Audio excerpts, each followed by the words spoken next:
Halo guys, selamat datang di podcast anak SMA Ngobrol.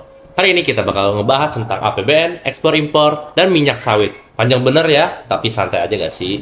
Tenang, kita nggak bakal ngawur kok. Data kita ngambil dari BPS, Kemenq, dan laporan internasional loh. Gacor dan langsung aja kita gas. Let's go, kita masuk ke segmen yang pertama, yaitu APDN. Apa sih APDN itu?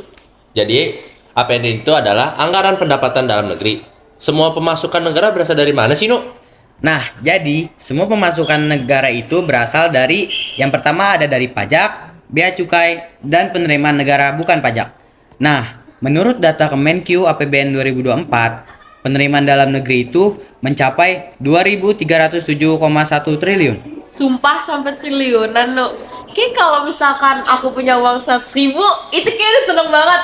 Sumpah asli seneng banget deh, apalagi triliunan. Wow.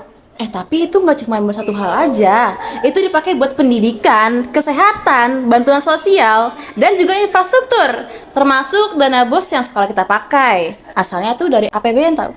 Betul banget, APBD itu mesinnya negara. Kalau misalkan pendapatan kita kurang, ya negara kita harus ngutang ke negara lain.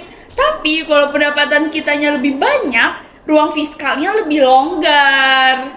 Nah, tapi APDN nggak dipengaruhi oleh itu aja. APDN itu juga dipengaruhi oleh perdagangan internasional, bea masuk, bea keluar, dan pajak perdagangan internasional juga ikut masuk pendapatan negara tahu. Jadi ternyata ekspor impor juga ikut ngurusin APBN. Iya, misalnya pajak ekspor sawit. Itu setiap tahun masuk ke kas negara tahu. Tahun 2022 aja, penerimaan bea keluar sawit mencapai hingga 69 triliun. Ternyata semuanya tuh kayak saling nyambung-nyambung gitu ya. Nah guys, kan tadi Salihal tuh udah sempet nyinggung nih ekspor impor. Gimana sekarang kita bahas? Menarik sih. Tapi ada yang tahu gak apa definisi ekspor dan impor itu? Nah, ekspor sendiri itu adalah kegiatan menjual barang atau jasa dari dalam negeri ke luar negeri. Sedangkan impor adalah kebalikannya, yaitu membeli barang atau jasa dari luar negeri untuk memenuhi kebutuhan dalam negeri.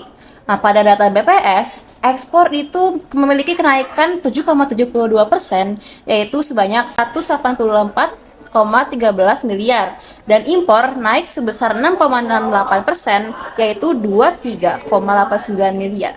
Jadi itu tuh termasuk surplus ya, Sal?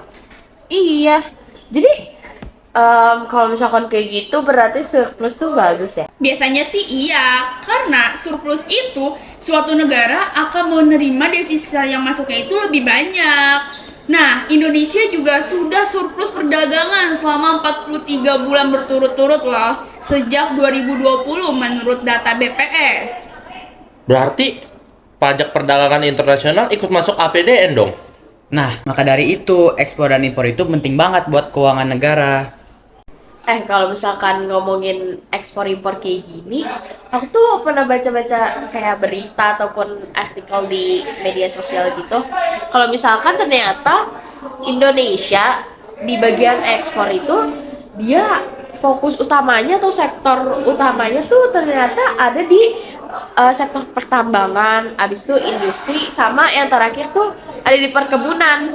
Sebenarnya agak bingung juga sih kenapa perkebunan, tapi kalau misalkan dilihat secara realita gitu ya, Indonesia tuh kan negara yang agraris, jadi kayak wajar banget kalau misalkan di sektor perkebunan kita tuh juga menjadi salah satu sektor utama atau pendorong utama di bagian ekspor. Nah, wajar banget kalau perkebunan itu menjadi sektor utama.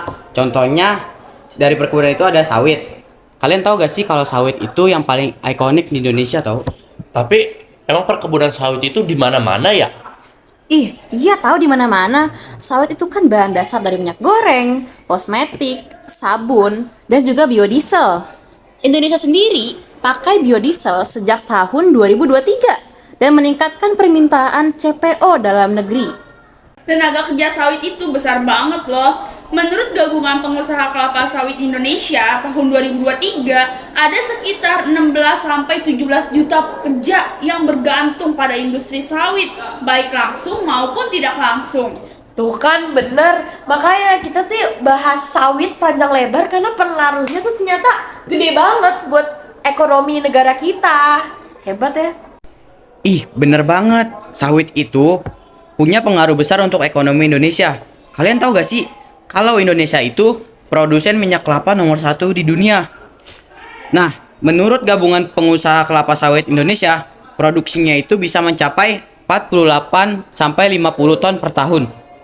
Nah, menurut data BPS juga melaporkan bahwa hingga Oktober 2025, ekspor minyak sawit nasional baik dalam bentuk kelapa sawit mentah maupun produk olahan tumbuh 2 digit dan menjadi motor utama surplus neraca dagang yang sudah berlangsung selama 66 bulan tanpa henti.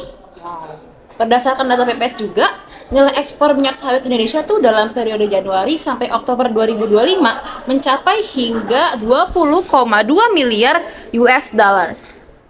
Ekspor sawit juga menghasilkan pajak bea keluar tahun 2022. Saat harga sawit tinggi, bea keluar sawit jadi salah satu sumber penerimaan negara yang sangat melonjak loh.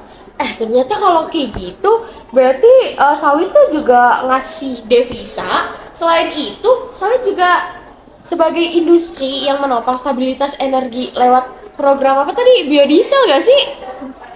Tuh ya, berarti sawit itu bisa menopang APBN lewat pajak ekspor, pendapatan negara bukan pajak sektor perkebunan, pajak perusahaan sawit, dan bisa lewat devisa ekspor yang memperkuat neraca pembayaran.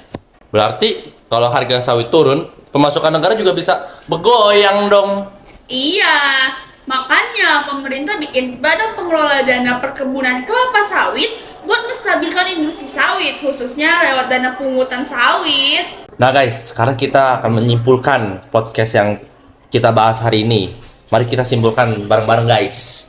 Nah, jadi APBN itu merupakan sumber pendapatan negara Dan ekspor menghasilkan devisa melalui pajak ekspor dan penerimaan mata uang asing. Sedangkan impor mengeluarkan devisa untuk membayar barang atau jasa. Pajak perdagangan internasional juga menjadi sumber devisa tahu. Ekspor impor dapat menjadi sumber devisa yang signifikan jika ekspor lebih besar daripada impor. Nah, sawit merupakan salah satu motor ekspor Indonesia terbesar. Nah, sawit juga bisa menyerap tenaga kerja yang sangat besar banget, serta menjadi penguat APBN untuk Indonesia. Ternyata semua itu tuh saling nyambung-menyambung kayak domino ekonomi kita gak sih? Gila! Udah berapa lama nih kita podcastnya tuh kayak obrolan kita tuh bukan obrolan kaleng-kaleng, tapi kayak nyampe bos. Sampai ketemu di episode panjang berikutnya. Thanks ya untuk udah dengerin podcast kita, yaitu ngobrol bareng anak SMA, dan sampai jumpa.